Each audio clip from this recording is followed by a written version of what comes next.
Today's video is about the arcteryx sleeve E220 riggers harness. Let's go!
Now let's talk about the setup. At first, the E220 riggers harness consists out of the harness or the riggers belt itself. You can see super compact, super light, width of approximately 5 centimeters. Usually you already have this in your uniform. I personally don't really like it for everyday use, since there is no buckle that you can open easily, like a Cobra for example. On this belt you have a buckle like on a climbing harness. So to close the buckle you have to thread the webbing in the correct way, and then it's relatively hard to pull it tight. So now when I go to the toilet I would have to open it. So this can be annoying, and also when you use it every day all year long, all this friction generates damage or massive wear and tear on the webbing itself, and this will weaken the belt. At some point you will have to remove it.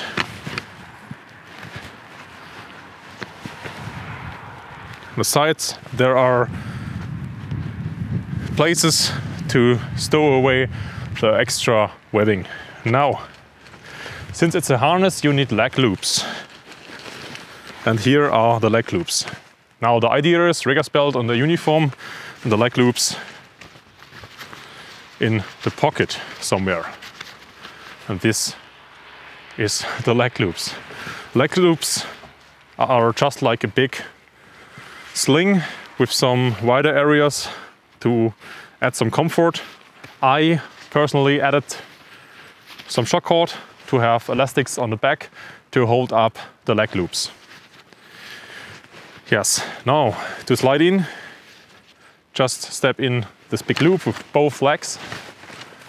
And now you generate your tie-in point by bringing both pieces of the leg loop and the big loop of the riggers harness. You just clip in one big carabiner, for example.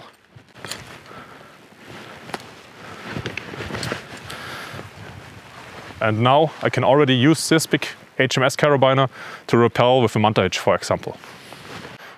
But what I prefer over the one carabiner method is to use a sewn sling, in this case from Edelried, 90 centimeter one. Stick this through all 3 webbings, so 2 from the leg loops and the one major point, and then I make a bowline, which is a special knot, so I don't need this HMS carabiner.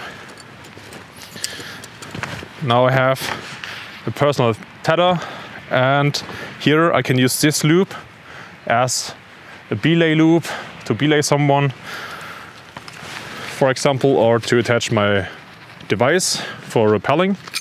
Here I can attach a carabiner, so I have a personal tether. And now in the back there's my shock cord. I can stick this behind the belt and then through itself. And now this elastic holds up the leg loops just like it does on a climbing harness. For rappelling, I prefer to use my pre-rigged Rappel extension. I made a separate video about this. It's like a locking quick draw with a tube, an alpine tube, and also a prosec. So I just attach this to this tie-in point. And then I have my Rappel extension with the prosec ready to rappel. So that's it. I really like this harness, especially with the elastic on the back now, because then you can walk around. Otherwise the leg loops will slide down and this will be annoying and even dangerous. Yeah, this is like a really specialized product. It's not suitable for everyone. It's also not suitable for everyday climbing and so on. It's really a special product. But with the weight, it's super lightweight. You can even compare it to lightweight climbing harnesses for the alpine environment. So I really like this for tactical applications. But if I plan to rappel and to sit some more time in the rope, I would choose another system with more comfort. So that's it. Thank you for watching. Make sure to check out my other videos, and I'm looking forward to be watched by you again. Bye.